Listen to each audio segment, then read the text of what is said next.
भगवान श्री कृष्ण से बोले कि हे प्रभु, कुछ विचार करके कोई ऐसा व्रत बताइए जिसके करने से कुछ लाभ हो तथा अपने छूटे हुए राज्य आदि को पुनः प्राप्त कर सकूं और पुत्र, आयु एवं समस्त ऐश्वर्य आदि को। उत्तर में भगवान श्री कृष्ण जी बोले कि हे युधिष्ठिर, सतयुग के प्रारंभ में दैत्य लोग स्वर्ग को घेरे हुए थे और को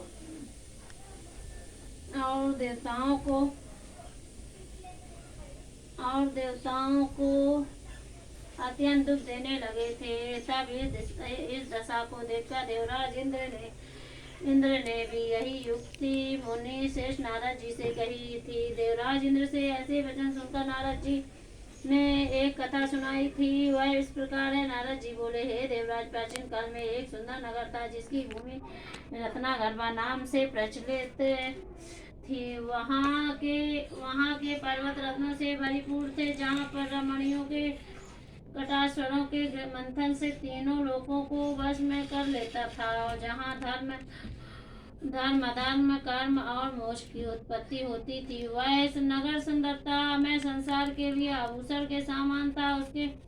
उसके मनोहर दृश्य को देखकर शिल्पी विश्वकर्मा भी सर झुका लेते थे। उस नगर के राजा का नाम भी मंगल था। राजा की अति भाग्यहीन स्त्री थी जिसका नाम चिल देवी तथा दूसरी महान विश्वसनीय थी कीर्ति वर्धानी चोल देवी राजा की प्रमुख पटरानी थी। एक दिन राजा अपनी परम सुखदायिनी चोल देवी की अटारी पर बैठे थे। वहां से उन्होंने एक अत्यंत सुंदर और रमणीय स्थान को देखा। इस स्थान की सुंदरता को निहार जाता मायातुर हो अपनी दत्त छवि से समग्र दिशाओं के आलोकित करता हुआ रव पाण चलमा रानी चोल देवी से बोला कि हे चंचल नयनों वाली, तुम्हारे लिए इस सुंदरता में नंगमय कानों को लजाने वाला बाग लगवाऊंगा। चोल देवी के अत्युत्तम कहने पर राजा ने उस स्थान पर एक बगीचा लगवा दिया। जिस समय वह उद्यान नाना प्रकार के वृक्ष लताओं से संपन्न हो फैलने लगा तथा अनेकानेक पक्षियों के कलरव गीत से युक्त हुआ।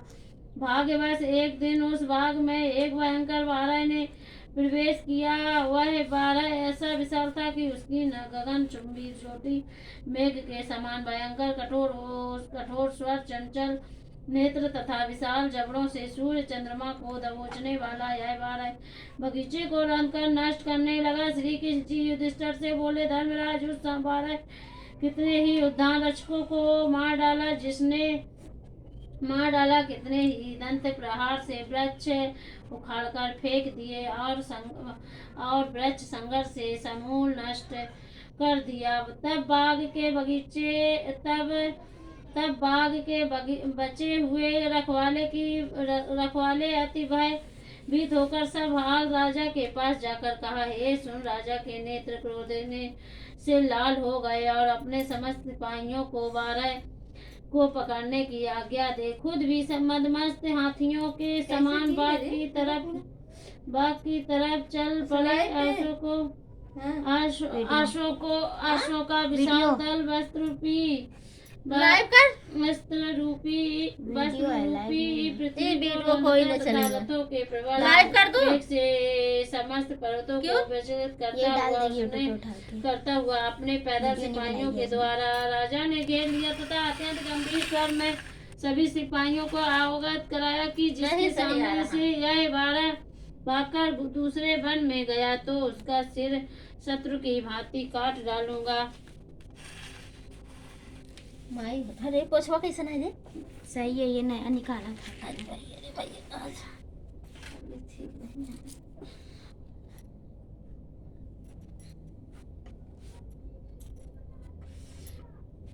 इतनी बड़ी कथा है।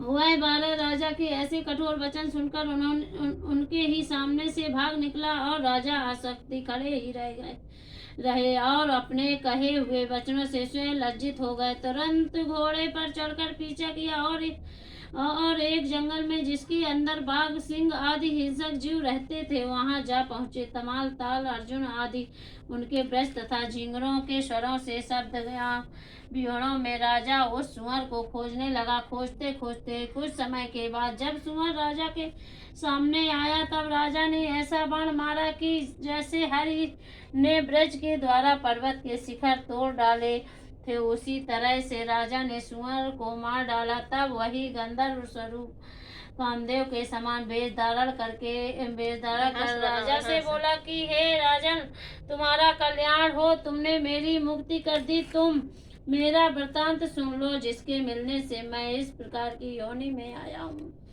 एक बार सभी देवताओं के मध्य में भगवान कमलासन ब्रह्म बैठे हुए थे। वहीं पर मैं चंचपत पर आदि वाली षड्यंत्र, निषाद, गंधार, माध्यम, पंचम आदि सप्त स्वरों से ऐसे अच्छा इंद्र आदि लाइव खोल ले, तीनों इतना को वीडियो प्रणाम कितना कर बड़ा तथा करेगी रे।